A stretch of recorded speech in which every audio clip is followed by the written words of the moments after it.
Bendiciones, hoy viernes 18 de febrero, día de preparación para el sábado. Lección número 8, Jesús, el mediador del nuevo pacto. Para memorizar.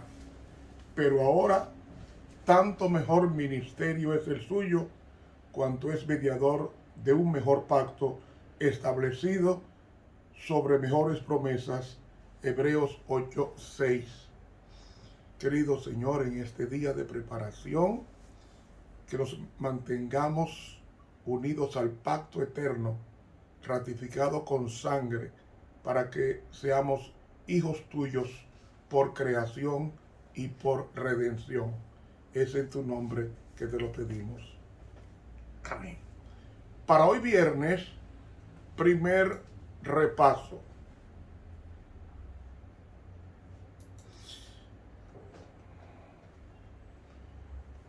El nuevo pacto es de importancia crucial para el creyente, porque se centra en Jesucristo.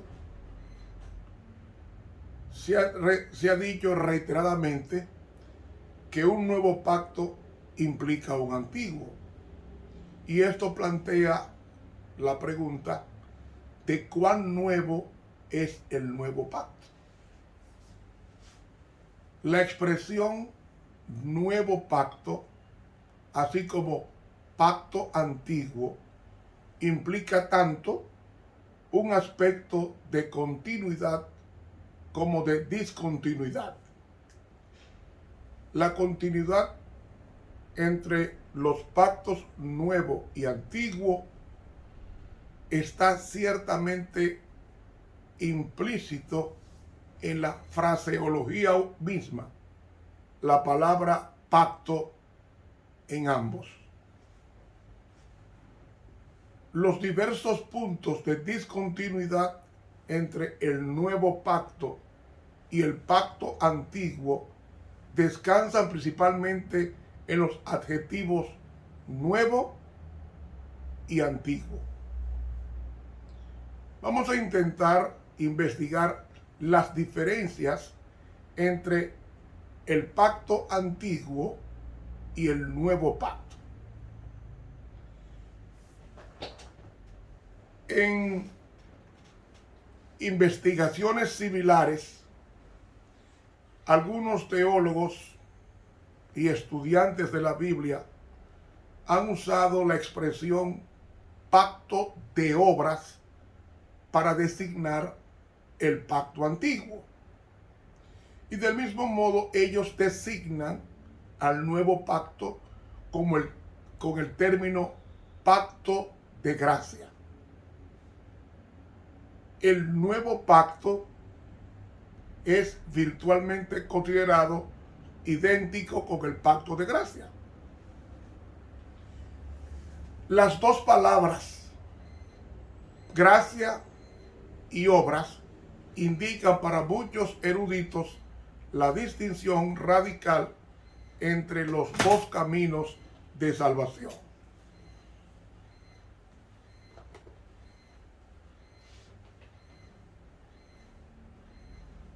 Supuestamente, un camino por el que somos salvos es mediante obras meritorias. El otro camino es mediante la gracia de Dios otorgada a través de Jesucristo. Entonces, los que hacen la distinción entre el pacto de gracia y el pacto de las obras, generalmente se refieren a este último como el período que comenzó en el monte Sinaí y suponen que Dios proyectó en Israel que se salvara por las obras. Es decir, su punto de vista es que Israel fue salvado por las obras y por la obediencia. Eso es lo que creen. Y en su perspectiva, el pacto de gracia designa la salvación por gracia. Una salvación en la que las obras no tienen una cualidad meritoria ni tampoco salvadora. Puede sorprender aún a los eruditos de la Biblia saber que la designación de la expresión nuevo pacto aparece solamente una vez en todo el Antiguo Testamento. El gran profeta Jeremías profetizó que en los últimos días del reino de Judá, cuando el pueblo de Dios estaba a punto de ser llevado al cautiverio babilónico, anunció mediante la obra de Dios que vendría un nuevo pacto en el capítulo 31 y los versículos 31 y 32 de Jeremías, que rezan: he aquí que vienen días, dice Jehová, en los cuales haré nuevo pacto con la casa de Israel y con la casa de Judá, no como el pacto que hice con sus padres el día que tomé su mano para sacarlos de la tierra de Egipto, porque ellos invalidaron mi pacto, aunque yo fui un marido para ellos, dice Jehová. Hasta aquí la cita.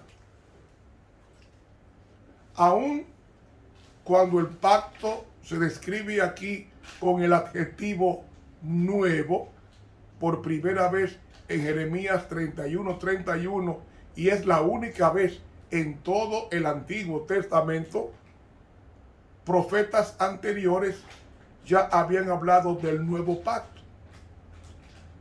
Unos 150 años antes de Jeremías fue enviado como mensajero de Dios al río del sur, Judá, el profeta Oseas, que era profeta del reino del norte.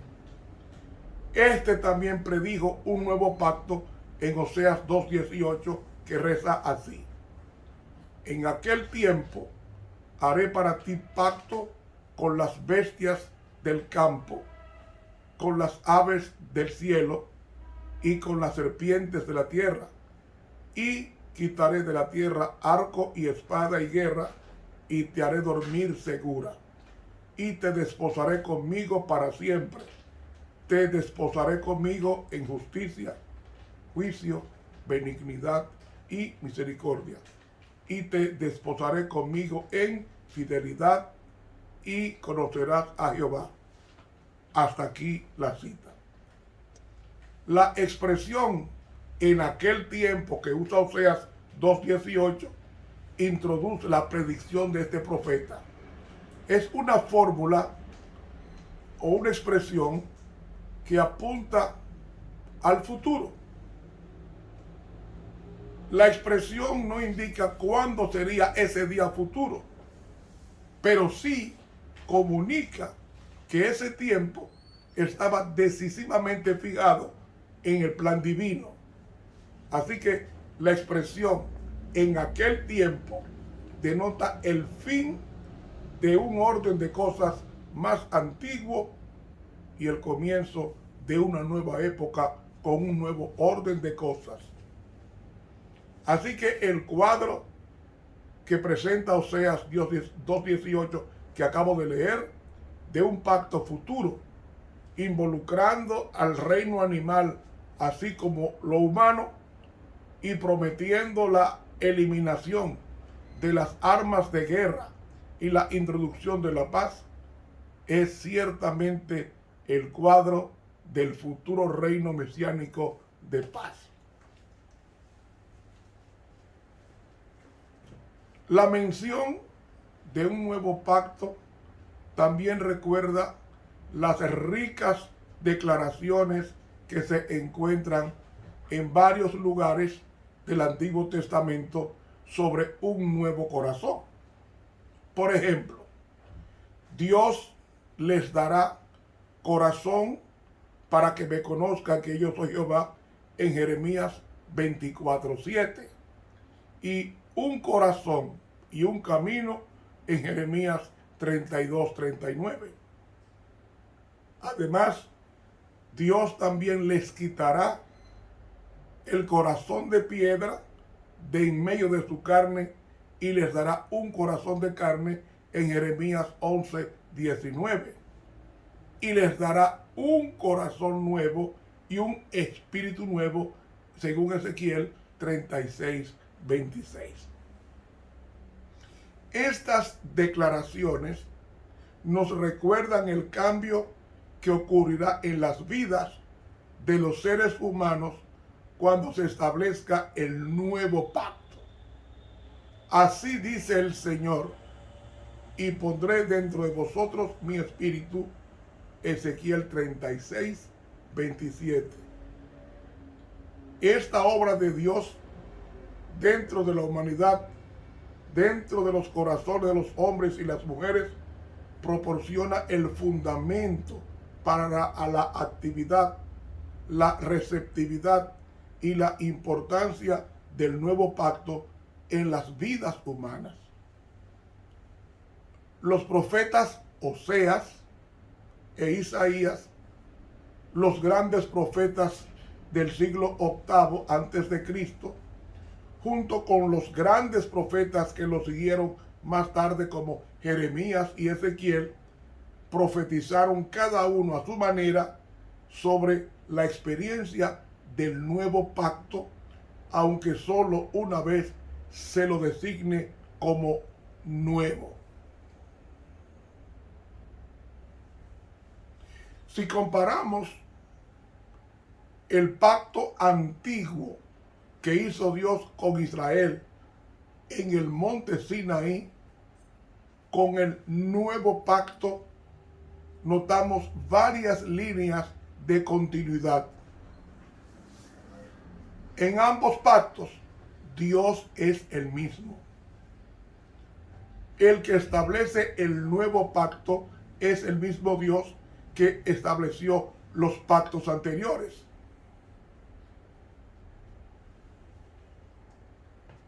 En la profecía de Jeremías 31:31 hasta el 34, el Dios del Éxodo claramente se presenta como actuando de nuevo en el establecimiento de pactos, al declarar explícitamente: haré nuevo pacto, en el versículo 31.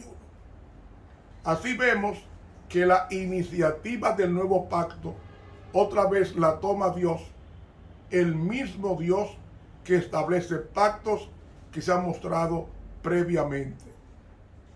Siempre es el Dios Salvador el que inicia lo que es nuevo y busca llevar la salvación a quienes distorsionan su plan o rechazan su gran don. Es claro, otra vez, que el pacto que Dios establece con su pueblo, es decir, el nuevo pacto, es un pacto que Él inicia y que Él establece. Por esta razón, podemos hablar del Dios bíblico como el Dios que establece pactos, porque en la Biblia hay 7 pactos, desde Adán hasta el pacto de Jeremías. Y también podemos hablar del Dios bíblico como el iniciador de la salvación por medio del establecimiento de pactos. Y la promesa del compañerismo y la comunión divinos en el nuevo pacto es igual al del pacto anterior que Dios hizo con Israel. Y podemos comparar con Éxodo 19:5, que nos dice: seréis mi especial tesoro.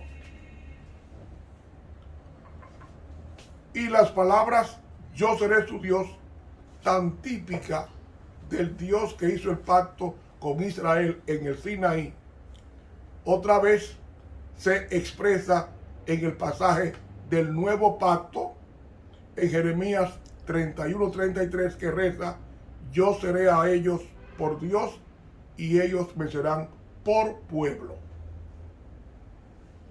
Así que los participantes de ambos pactos, el antiguo y el nuevo, son los mismos. Dios por un lado y por el otro lado su pueblo. El nuevo pacto es anunciado por el profeta como el que se hace con la casa de Israel y con la casa de Judá, o sencillamente con la casa de Israel, según Jeremías 31. Y aunque algunos piensan que esto significa que el nuevo pacto es solo para la antigua nación de Israel, ese no es el caso.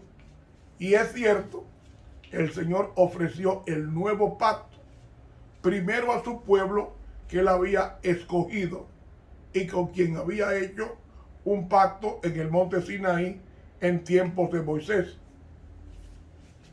Lamentablemente, los israelitas transformaron ese pacto del Sinaí en un pacto legalista de salvación, es decir, de justificación por las obras. Como yo guardo el sábado, Dios está obligado a salvarme. No, porque yo llevo un cordero al santuario, yo estoy obligado a ser salvo. No, no somos salvos por obra, sino por gracia, porque la gracia es el perdón que Dios nos ofrece cuando nos presentamos a Él tales como somos. Eso es la gracia. Ellos intentaron justificarse mediante sus propios esfuerzos inútiles. Y digo esfuerzos inútiles porque un judío no caminaba más de 1 kilómetro el sábado para no violar la ley. ¿Dónde dice la Biblia eso? Un judío no podía comerse un huevo puesto por la gallina un sábado porque eso era pecado. Un judío no podía verse en un espejo el sábado porque eso era pecado. ¿Dónde la Biblia dice eso? Y eso es esfuerzos inútiles. Yo no debo guardar la ley para ser salvo. Es al revés. Yo guardo la ley porque fui salvo de pisotearla. ¿Usted me está entendiendo? Por eso es que la ley no puede salvar. Porque la ley, como código, la ley es espiritual y los judíos la guardaban en forma carnal, es decir, con sus propios esfuerzos, y ninguna obra hecha por el hombre por su propio esfuerzo vale ante Dios. La obra que vale es la obra del Espíritu Santo a través del hombre.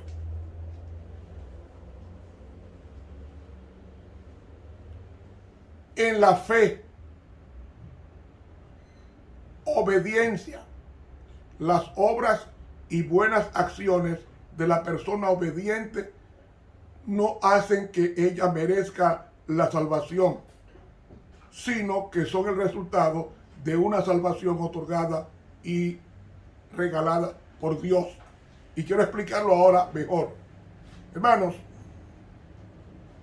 déjenme decirles, todo lo que yo haga bueno de mi persona sale contagiado o contaminado por mi vida de pecado, incluyendo la oración.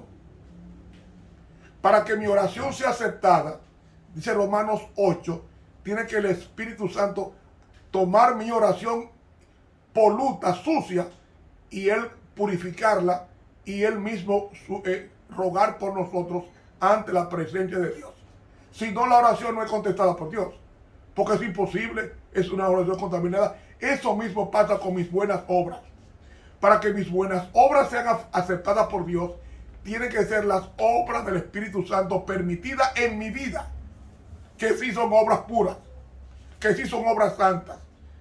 ¿Me están entendiendo?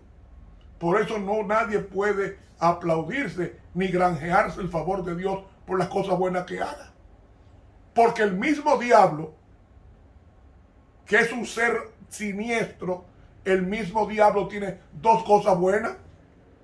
¿Cómo si el diablo tiene dos cosas buenas que ojalá lo evitáramos en ese sentido?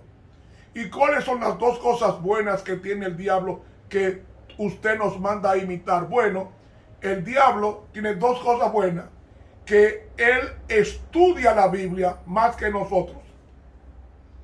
y lo probó con Jesús. La estudia mucho. Le citó la Biblia. En las tres tentaciones en el desierto, Satanás le citó la Biblia, las Sagradas Escrituras, pero torcidas. Esa cosa que tiene Satanás debiéramos tenerlo nosotros, estudiar mucho la Biblia. Y segundo, él no se da por vencido, él es perseverante. Él ataca a una persona, fracasa, busca otro sitio, otro ángulo para atacarlo, y si fracasa, busca otro, hasta que la tumba, hasta que la vence. Pues eso es lo que Dios quiere que seamos nosotros, perseverantes. Mas el que persevere hasta el fin, dijo Jesús, este será salvo. Y esa perseverancia es la que usa el diablo, pero la usa para el mal. Y la Biblia la usa para engañar. Pero ojalá tuviéramos nosotros esas dos características del diablo, que son dones divinos, que es la perseverancia y el estudio profundo de la palabra de Dios. Es decir, el diablo cree en Dios, pero no obedece. Él tiembla a la palabra de Dios, pero no la obedece. Y de nada nos vale a nosotros estudiar la Biblia si no la obedecemos. Y el nuevo pacto es esto: hacer que la Biblia se meta en la mente de tal manera que sea para nosotros una forma natural de obedecerla. Y usted va a decir, ¿cómo natural? Si usted es una persona pecadora. Natural, porque cuando yo me entrego a Cristo, según Juan capítulo 1, dice bien claro el apóstol Juan, en el capítulo 1 y en el versículo, oiga lo que dice aquí el apóstol Juan, capítulo 1 y el versículo 12. Mas a todos los que le recibieron, a los que creen en su nombre, les dio potestad de ser hechos hijos de Dios. 13. Los cuales no son engendrados de sangre, ni de voluntad de carne, ni de voluntad de varón, sino de Dios. Cuando nosotros aceptamos a Cristo, Él nos mata o nos deja moribunda la naturaleza pecaminosa de Adán que heredamos y nos pone la naturaleza divina.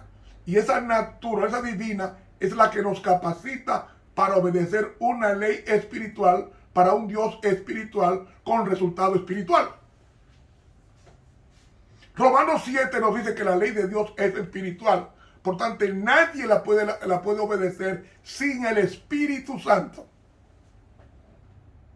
Por eso que mis obras no tienen valor delante de Dios. ¿Cuáles son las obras que tienen valor delante de Dios? Es la obra del Espíritu Santo con el nuevo nacimiento de Él en mi vida y permitiéndole a Él que me ponga los 9 frutos del Espíritu de Gálatas 5, 22 y 23, que nos dice, mas el fruto del Espíritu es amor, es gozo, es paz, es benignidad, es bondad, es amabilidad, es fe, es mansedumbre, es temperancia. Contra tales cosas no hay ley. Ese es el fruto que Dios acepta, no el tuyo. Es el fruto que tú permites al Espíritu Santo que reside en ti, en la conversión, que Él lo produzca. Porque nosotros, por más cosas buenas que hagamos, salen contaminadas de nuestro fuero interno. ¿Cuándo no sale contaminada? Cuando es la obra del Espíritu Santo a través de mí, permitiéndole una obediencia implícita por su presencia en mi corazón. Yo no sé si ustedes me están entendiendo la exposición que estoy haciendo. Pero eso es así. Nada bueno hay en el ser humano. Lo único que hace bueno, por eso fue que Jesús le preguntó al hombre rico, ¿por qué tú me llamas bueno? Y Cristo le contestó, no hay bueno sino Dios. Porque Cristo estaba le estaba hablando como humano. El Cristo humano tenía el pasivo. Al nacer Cristo de Adán, de la descendencia de Adán, Cristo tenía cansancio, dolor, tristeza, que son los frutos del pecado, aunque él no cometió pecado. Entonces, el único bueno es Dios. Después más nadie. Ni pastor, ni superintendente, ni sacerdote. Nadie es bueno. Nadie.